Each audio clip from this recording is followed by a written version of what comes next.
Hi everyone. सो इस video में आज हम बात करेंगे एम्बेडिंग्स के बारे में। जो जैसे कि हम इसमें देखेंगे, हमने चंकिंग के बारे में लास्ट वीडियो में बात करी थी। उसके बाद नेक्स्ट स्टेप है एम्बेडिंग। तो एम्बेडिंग बेसिकली होता है कि it is just a numerical representation of any text. So क्या होता है कि कोई भी टेक्स्ट है जो हमारा कंप्यूटर है उस टेक्स्ट को नहीं समझ सकता, वो वेक्टर्स को समझ सकता है। तो जो हमारी टेक्स्ट है उसको हम एक न्यूमेरिकल रिप्रेजेंटेशन में कन्वर्ट करते हैं ताकि हमारा जो सिस्टम है उसको समझ पाए, जो हमारा LLM है उसको समझ पाए और हमें एक प्रॉपर आंसर दे पाए उस बात का। तो फॉर एग्जांपल हमारे पास एक टेक्स्ट है कैट। तो इसकी कुछ भी एम्बेडिंग हो सकती है, इसकी एक न्यूमेरिकल रिप्रेजेंटेशन होगी। फॉर एग्जांपल इसकी एम्बेडिंग है 0.1, कुछ भी ले लेती हूँ अभी तो 0.2 एंड -0.5 फॉर एग्जांपल, राइट। तो ये हमारी कैट की एक न्यूमेरिकल रिप्रेजेंटेशन है।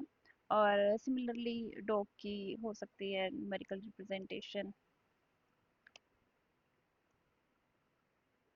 0.1, 0.3, 0.6, ठीक है, कुछ भी हो सकता है। तो ये क्या है कि जो कैट और डॉग है, जो जो भी इनका ये जो डायमेंशंस है, जैसे कि अभी इसमें थ्री है, थ्री ना, तो काइंड ऑफ 3D डायमेंशन कह लो।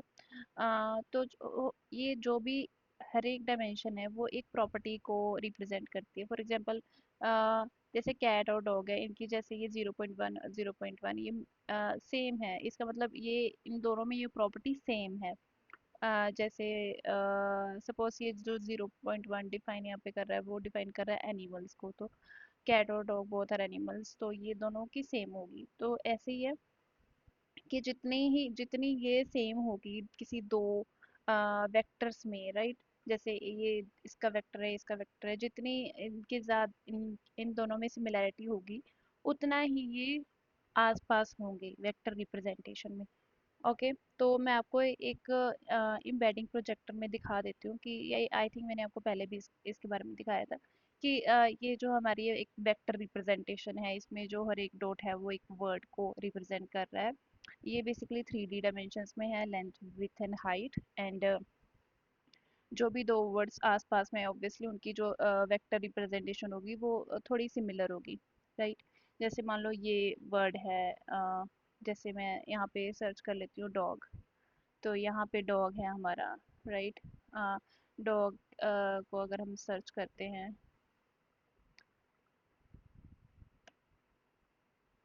जैसे ये प्रीटी सर्च हो गया, डॉग को सर्च करते हैं हम। हाँ,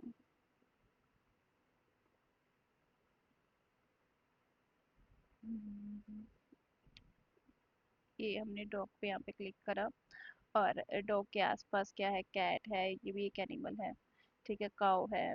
तो ये क्या है कि 3D वेक्टर में ये आसपास होंगे अगर ये इनमें कुछ सिमिलैरिटी है तो। ठीक है, ऐसे ही हमारे एम्बेडिंग्स में भी होता है। अगर हमारा एक चंक है तो उसमें जैसे हमने इसमें पढ़ा था कि जो हमारा क्वेरी है उसको हम वेक्टर एम्बेडिंग्स में चेंज कर देंगे और हमारे चंक्स को भी वेक्टर एम्बेडिंग्स में चेंज करेंगे। तो जो चंक हमारी क्वेरीज के चंक्स की एम्बेडिंग से सिमिलर होगा वो चंक हम उसको वापस देंगे। और राइट, तो हमारे पास डिफरेंट डिफरेंट एम्बेडिंग मॉडल्स हैं आज के टाइम पे। तो फॉर एग्जांपल हमारे पास ओपन एआई के कुछ अपने एम्बेडिंग मॉडल्स हैं। और जो मिनिमम जो इनके डायमेंशंस होती है वो होती है 384 काइंड ऑफ, राइट। तो जैसे इससे ज़्यादा भी हो सकती है। एम्बेडिंग 384 मतलब जो भी आपका टेक्स्ट है उसकी 384 डायमेंशंस होगी। जैसे इसमें मैंने आपको जो अभी मैंने आपको एग्जांपल दी इसमें थ्री थी, राइट। और इसमें क्या होगी, 384 होगी। मतलब जो हर एक जो उसकी डायमेंशन है वो किसी एक प्रॉपर्टी को डिफाइन कर रही होगी। तो ओपन एआई के 3 एम्बेडिंग मॉडल्स हैं। उसके अलावा हगिंग फेस के भी एम्बेडिंग मॉडल्स हैं, ये जो हमारे ओपन सोर्स है, फ्री एम्बेडिंग मॉडल्स हैं। तो नेक्स्ट वीडियो में हम इसमें से कोई एम्बेडिंग मॉडल यूज़ करके हम टेक्स्ट को एम्बेडिंग्स में कन्वर्ट करेंगे। ऑलराइट। और ऐसे ही जेमिनी के भी एम्बेडिंग मॉडल्स हैं, कोयर के, जीना एआई के भी अपने एम्बेडिंग मॉडल्स हैं। तो ऐसे ही हमारे पास बहुत सारे एम्बेडिंग मॉडल्स हैं आज के अवेलेबल में। और एम्बेडिंग मॉडल्स भी दो तरह के होते हैं, एक होता है कॉन्टेक्सचुअल एम्बेडिंग मॉडल और एक होता है हमारे स्टैटिक एम्बेडिंग मॉडल। तो इनमें क्या डिफरेंस होता है। स्टैटिक एम्बेडिंग मॉडल्स अब यूज़ नहीं होते हैं, फिर भी नॉलेज के लिए आपको पता होना चाहिए। जो स्टैटिक एम्बेडिंग मॉडल्स होते हैं उसमें क्या होता है कि जो भी एक वर्ड है उसकी उसकी जो एम्बेडिंग्स होगी वो सेम रहेगी, डिस्पाइट कि वो वर्ड के आसपास के जो वर्ड्स है उसका क्या मतलब है। Right, for example, I deposit money in bank, ये हमारी फर्स्ट एग्जांपल है। और सेकंड एग्जांपल है आई सेट नियर रिवर बैंक। तो इसमें क्या है, हमारे पास जो बैंक वर्ड है दोनों में सेम है, बट इनका मीनिंग बिल्कुल डिफरेंट है। जो हमारा फर्स्ट सेंटेंस है इसमें जो बैंक का मीनिंग है वो है जहाँ पे हम पैसे जमा कराते हैं, निकलवाते हैं, जो हमारा बैंक होता है। और जो सेकंड है उसमें जो बात हो रही है वो रिवर बैंक की बात हो रही है, जो रिवर के पास बैंक होता है। तो जो स्टैटिक एम्बेडिंग मॉडल्स होते थे उसमें क्या होता था कि उनके लिए जो बैंक है वो एक वर्ड है और उसकी एम्बेडिंग भी सेम रहेगी। ठीक है। और जो आजकल जो हमारे जो भी एम्बेडिंग मॉडल्स जो आज यूज़ कर रहे हैं ओपन एआई के किसी के भी, तो ये जो एम्बेडिंग मॉडल्स होते हैं वो कॉन्टेक्चुअल एम्बेडिंग मॉडल्स होते हैं। मतलब कि उनकी जो इसमें अगर इसमें है बैंक तो इसकी एम्बेडिंग डिफरेंट होगी और इसकी एम्बेडिंग डिफरेंट होगी।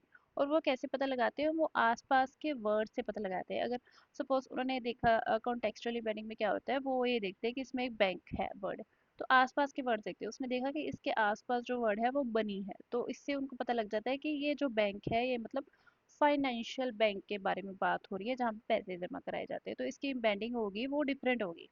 ठीक है। तो और ये जो सेकंड वाला है, ठीक है, और इसमें जो बैंक है इसमें वो देखेंगे आसपास के वर्ड्स को देखेंगे, इसमें रिवर दिख गया उनको, तो वो इसका मतलब होगा कि रिवर बैंक की बात हो रही है, तो इसकी एम्बेडिंग जो होगी डिफरेंट होगी। तो ये जो हमारा होता है आजकल जो फर्स्ट जो हमारा था वो स्टैटिक एम्बेडिंग मॉडल है। सॉरी। ठीक है। और जो सेकंड है हमारा वो है कॉन्टेक्सचुअल एम्बेडिंग मॉडल। इसमें एग्जांपल है हमारा ओपन एआई एम्बेडिंग मॉडल्स ले लो, ओपन एआई मॉडल्स और हगिंग फेस या जो भी है, राइट। और इसमें हमारी एग्जांपल हो गई वर्ड टू बैक, जो वर्ड टू बैक जो पहले था हमारा, अभी अभी तो ऑलमोस्ट सारे जो एम्बेडिंग मॉडल्स हैं वो कॉन्टेक्सचुअली हैं। जो ये वाला मॉडल था पुराना, इसमें स्टैटिक एम्बेडिंग मॉडल था बेसिकली ये। सो नेक्स्ट वीडियो में हम अप्लाई करेंगे, हम इसमें से कोई भी हगिंग फेस का कोई भी हम मॉडल यूज़ करेंगे, उससे हम अपना जो हमने चंक्स बनाए थे और उसको हम एम्बेडिंग्स में कन्वर्ट करेंगे। तो मिलते हैं नेक्स्ट वीडियो में। Thank you so much.